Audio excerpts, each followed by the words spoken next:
నమస్కారాలండి. ఒక విషయం ఏమంటే, ఈ భూగోళంపై ప్రకృతి మాత అనేది ఇద్దరి బిడ్డలను కని కాపాడుకుంటుంది. ఆ బిడ్డలు ఎవరంటే, ఒకటి కదలాడే జీవి, మరొకటి వృక్షము. ఈ రెండును ఈ ప్రకృతి మాతకు బిడ్డలు. అందుకే ఆ రెండును ఈ భూమిపైనే మనుగడ సాగిస్తూ ఉన్నాయి. వృక్షాలేమో అక్క లాంటివి, అలాగే జీవులేమో తమ్ముడు లాంటివి. ఇక అక్క అనేది తమ్ముడిని వెంట పెట్టుకొని కాపాడుకుంటూ ఆడుకుంటూ ఆ విధంగా జీవనం అనేది సాగిస్తూ ఉన్నాయి.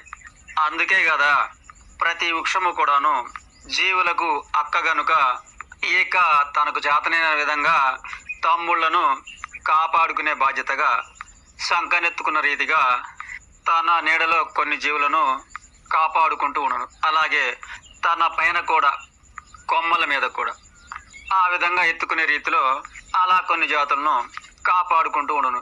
అలాగే ఇక పక్షులు కూడాను తన తమ్ముళ్ళైన జీవులే కదా, ఆ పక్షులకు కూడాను ఎత్తుకున్నట్లుగా కొమ్మల పైన స్థానం ఇచ్చును.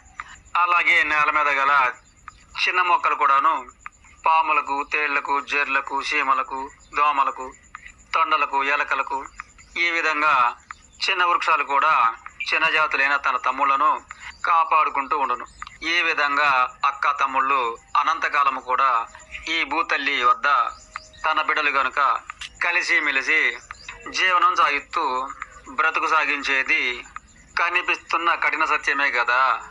ఇది కళ్ళారా కనిపిస్తున్నా కూడాను ఇక అజ్ఞానాంధకార గుడ్డితో అన్ని జాతులు కావచ్చుమా, ఒక మన మానవ జాతి మాత్రమే అధోగతి పాలై మానవ జాతి నాగరికత అనే దానిని సృష్టించుకుంది కనుక దాని ద్వారా అటు ఆ నాగరికత నడుపుటకు కొందరు ప్రకృతి రాజ్యాలు తెలిసిన పెద్దలు ఇక తన తోటి మానవాళికి నాగరికత వ్యవస్థను వాడుకునే విధానాలు బోధిస్తూ వనరులను అందిస్తూ, అంటే ముఖ్యంగా ఇళ్ళు కానీ, నాగళ్ళు కానీ, వండుకునే గిన్నెలు కానీ, పండుకునే మంచాలు కానీ ఈ విధంగా నాగరికతకు కావాల్సిన వనరులను వృత్తి పనుల రూపాన సాకలి, మంగలి, మాల, మాదిగ ఇలా ఎన్నెన్నో వృత్తుల ద్వారా ఒక మానవ జాతి మాత్రమే ప్రత్యేకమైన జీవన విధానంగా నివాస ఇళ్ళు కానీ, అలాగే ఊర్లు కానీ, వాడలు కానీ ఈ విధంగా నివాస ప్రాంతాలను ఏర్పరచుకొని ఇక ఆ నివాస ప్రాంతాలలో నివాస గృహాలు కట్టుకొని ఇక మంచాలు, కంచాలు, తలుపులు, దర్వాజలు ఈ విధంగా ఏనాటి నుండో బ్రతుకుతుంది. ఈ క్రమంలో ఇది కనిపించుతున్న నిజమే కదా, చెప్పాల్సిందేముంది అనుకోవచ్చు. నిజమే, కానీ ఇక అధోగతితో కూడుకున్న అసలు విషయానికి వస్తున్నా, ఈ అందరూ జ్ఞానులు, మేధావులు ఈ నాగరికతకు సహాయపడుతున్న నిజమే కనుక ఇక అందున కొందరు కొత్తగా పుట్టుకొస్తూ ఏదో నాగరికతకు మార్పులు తెస్తున్నట్టు మానవ నివాస గృహాలతో కూడిన ఊర్లలో ఇక జీవజాతులకు చెట్లుగా ఉన్న, ఇక జీవజాతులకు అక్కలుగా ఉన్న తోబుట్టులైన అక్కలను మానవ జాతితోనే చంపించే ప్రయత్నం చేస్తున్నారు తోటి మానవులు.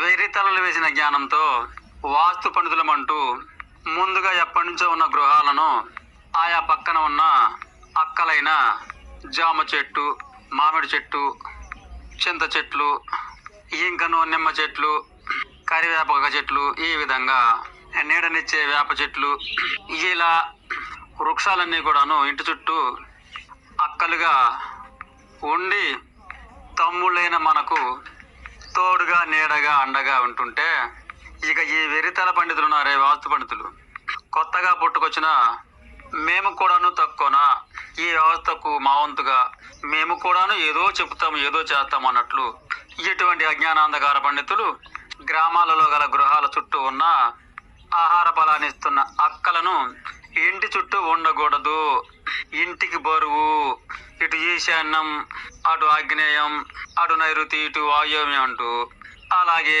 తూర్పు, పడమట, ఉత్తరం, దక్షిణం అంటూ ఇంకా ఏంటంటే పిచ్చి పిచ్చి మాటలు చెప్తూ ఈ దేశాలు వాడు సృష్టించినవి కావు కదా. ఈ 8 దేశాలను ఏనాడో మహనీయులు మనకు తెలియజేశారు కదా.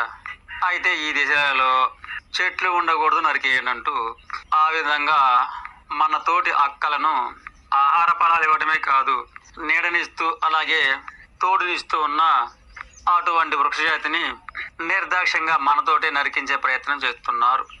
పాపం అమాయకులైన మనవారు చాలా మంది చెట్టు బరువాట భూతల్లి మొయలేకపోతుందట అని ఇంటి చుట్టూ ఉన్న ఆహార బలాన్నిచ్చే చెట్లను నరికేసుకుంటూ ఉన్నారు.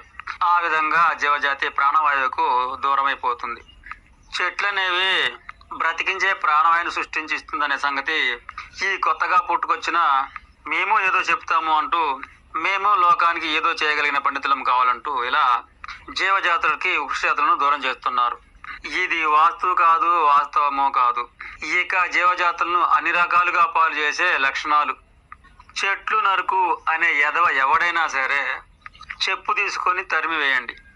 అలా అని ఇంటి చుట్టూ ఉన్న గడ్డి గాదం చెత్తా చెదారం కూడా అలా పెంచుకోమనడం లేదు. చెత్త మొక్కలు గడ్డి గాదం తీసుకొని ఇల్లు శుభ్రంగా ఉంచుకొని పెద్ద పెద్ద వృక్షాలు ఉంటాయే, ఆహార ఫలాలు ఇచ్చేవి, నీడనిచ్చేవి, ఆక్సిజన్ ఇచ్చేవి, వీటిని మీ ప్రాణంతో సమానంగా కాపాడుకోండి. అయితే మరో విషయం ఏమంటే, పెద్ద పెద్ద చెట్లు అనేవి ఇంటి గోడలు ఎమ్మటుంటే గోడలు నిలవారుతాయి. గాలి దుమ్ములకి మండలిరికి కానీ మొదలు గూలు కానీ ఇంటి మీద పడే ప్రమాదం లేకుండా గ్రహించి ఆలోచించుకోండి. అంతే తప్ప కన్నానిన మేరకు చెట్టు మనకు కనపడకూడదు, అది శత్రువు అంటూ చెప్పేదని ఏ మాత్రమూ నమ్మకండి. లోక కళ్యాణం కోసం, సర్వమత మానవాళి కోసం, సమస్త జీవకోటి కోసం మంచిని కోరి మాత్రమే మాలాంటి వారు చెబుతుంటారు. ఒకవేళ ఇది తప్పు అనిపిస్తే క్షమించండి.